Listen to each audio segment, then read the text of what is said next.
ಬಳಪ ಹಿಡಿದ ಭಗವಂತ ಇರುತ್ತಾನೆ ನಮ ಸುತ್ತ ಅವತಾರ ನಾನಾ ರೂಪವೋ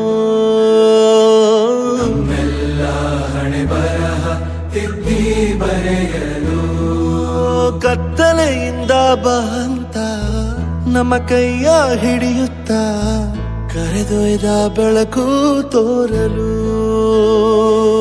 ನಯವಾಗಿ ಗದರೋದು ನಮ್ಮ ಬೆಳೆಸಲು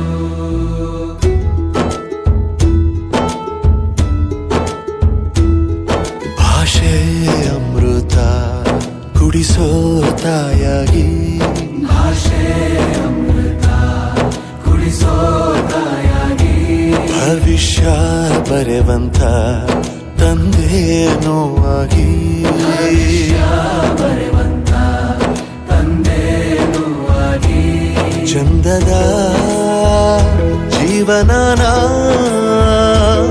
ನೀಡಿರೋ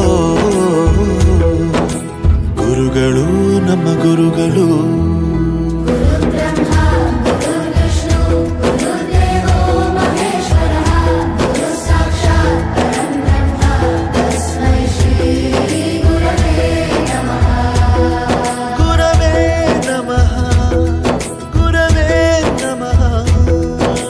ಬಳಪ ಹಿಡಿದ ಭಗವಂತ ಇರುತ್ತಾನೆ ನಮ ಸುತ್ತ ಅವತಾರ ನಾನಾ ರೂಪವೋ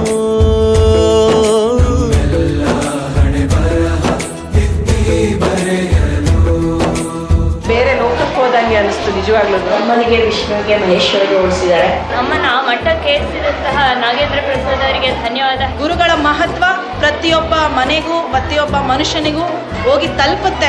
ದೈಹಿಕ ಶಿಕ್ಷಣವನ್ನು ಗುರುತಿಸಿದರೆ ಅದು ಬಹಳ ಹೆಮ್ಮೆ ಆಯ್ತು ನನಗೆ. ಕೇಳ್ತಾ ಇದ್ರೆ ನಾನು ಗುರು ಆಗಿದ್ದಕ್ಕೆ ಹೆಮ್ಮೆ ಪಡುತ್ತೀನಿ. ಮಕ್ಕಳಿಗೆ ಗೊತ್ತಾಗುತ್ತೆ ಗುರುವಿನ ಬೆಲೆ ಎಂತದ್ದು. ಹಿಂದೆ ಇತ್ತು ಗುರು ಶಿಷ್ಯ ಪರಂಪರೆ, ಅದೇ ರೀತಿ ಹಾಡು ಇವತ್ತು ನಾವು ಕೇಳೀವಿ ಅಂತ ಹೇಳಿ ಬಹಳ ನಮಗೆ ಖುಷಿಯಾಗಿರೋದ.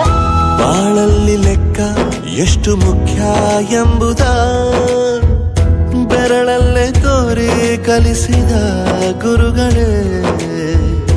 ಈ ದೇಹ ಹೇಗೆ ದಂಡಿಸೋದು ಎನ್ನುವ ಸಂದೇಹ ನೀಗೋ ಮೆಚ್ಚಿನ ಕಲಿಗಳೇ.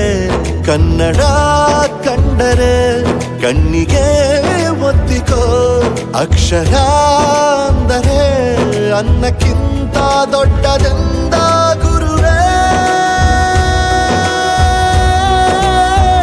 ಪ್ರತಿ ಬಾರಿ ತಾಳ್ಮೆ ಪಾಠ ಕಲಿಸೋರೆ ಗುರುಗಳು ನಮ್ಮ ಗುರುಗಳು.